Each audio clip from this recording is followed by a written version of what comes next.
China has been the model for success of public works projects. Massive monetary easing by the People's Bank of China.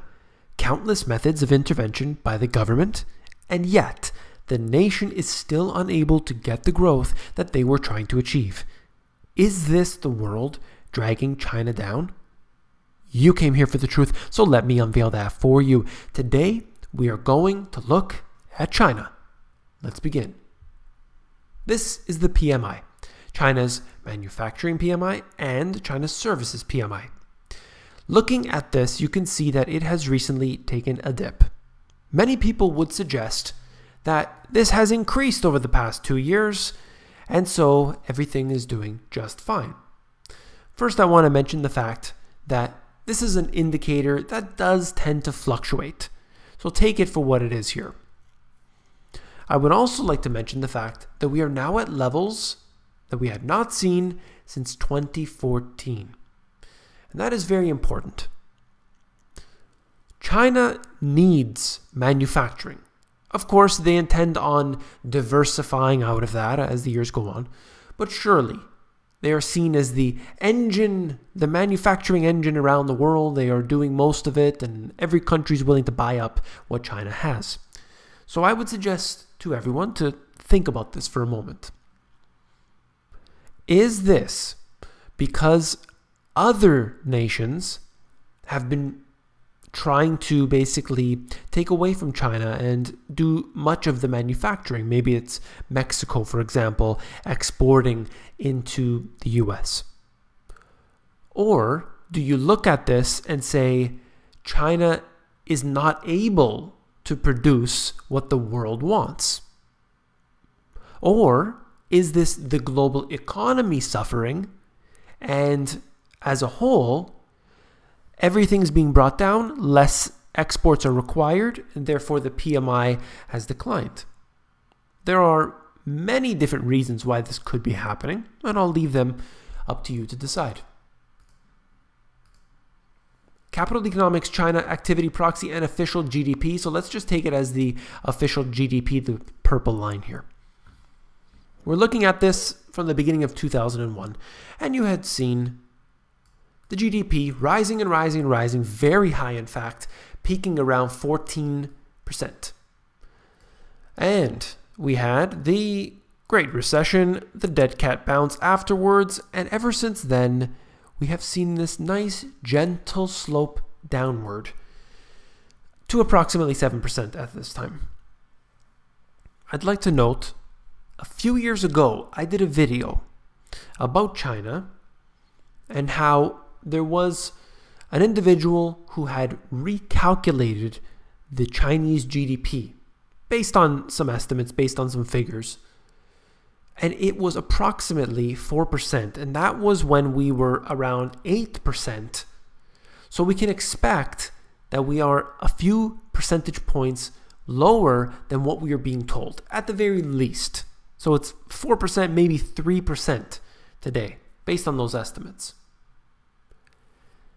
All the while, China has been engaging in what every country has been engaging in, and that is quantitative easing. They've been buying up shares using their subsidiary type companies. They have been engaging in public works projects like the world has never seen, building empty cities, which will, they hope, eventually be filled up. And they are basically intervening in every possible way. And of course, I've been covering that throughout the years. So I'd like to take a moment just to mention this. Is China in the middle of a recession or worse? Well, that depends on what you want to really look at. But when you compare the growth of China to, for example, most of the countries in Europe, then, well, of course, China is growing far faster, and they, on a percentage basis, will probably do better than a lot of those countries. But you have to understand what's happening here is that you're looking at a massive, massive population that, when you think about this, 1.35 billion people, last time I checked, if even 1% decides to do something, you have big swings. If 1% likes to eat at McDonald's, for example, that's a big bonus for McDonald's all of a sudden. If 1% wants to buy iPhones, there's a lot of iPhones being sold. So we need to really pay attention to whatever it is that China does. Even if it's a small percentage of the public, it really does make big waves. One of the things that are constantly being mentioned, and I wrote about it in my book, that you can see over the years what has happened with China, and that is people moving from the rural areas into the major cities. This, of course, is good for real estate. It's good for the infrastructure in terms of more needed. Government could spend more. People are in need of basic services in the cities. That means more jobs. And at the same time, you have less people working in agriculture or less people being self-sufficient to grow their own food.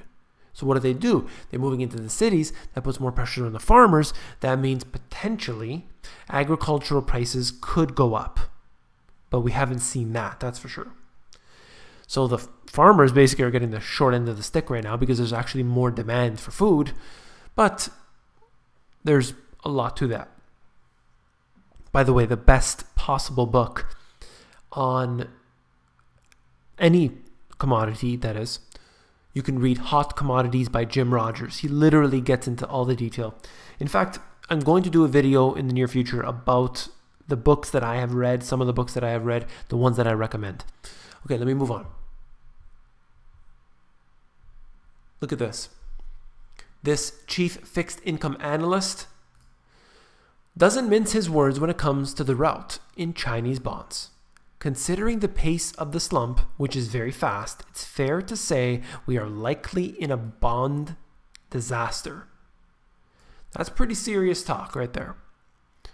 Shorter tenor notes led the sell-off in government debt on Monday, making the yield curve inversion the steepest since at least 2006. That's according to Bloomberg. Concern that rising borrowing costs and inflation will erode returns have weighed on the debt market in the past month, with one of the top performing macro fund managers saying that he was shorting Chinese bonds. It's interesting to say the least. Let's look at the chart itself. You can see that. Now, I don't put too much weight onto any one indicator, especially something like this. But when they all start piling up, we need to look at this very clearly and carefully.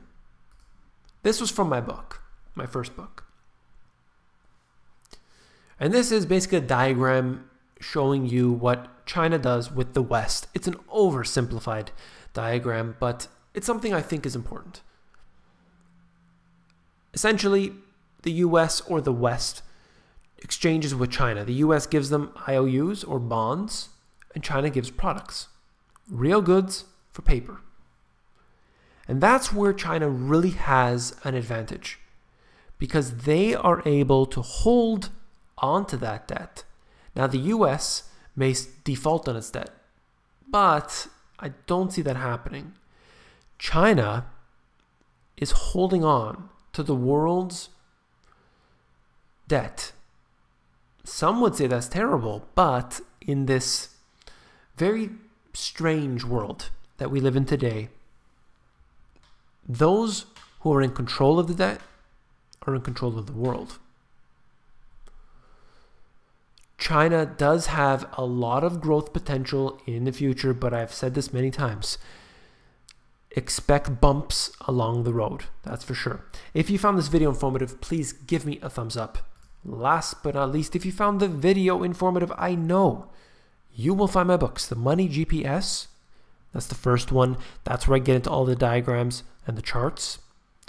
And my new release, Global Economic Collapse, even more informative. You can actually flip through these books because Amazon has a look inside feature that will allow you to flip through the pages of these books to see if you like them.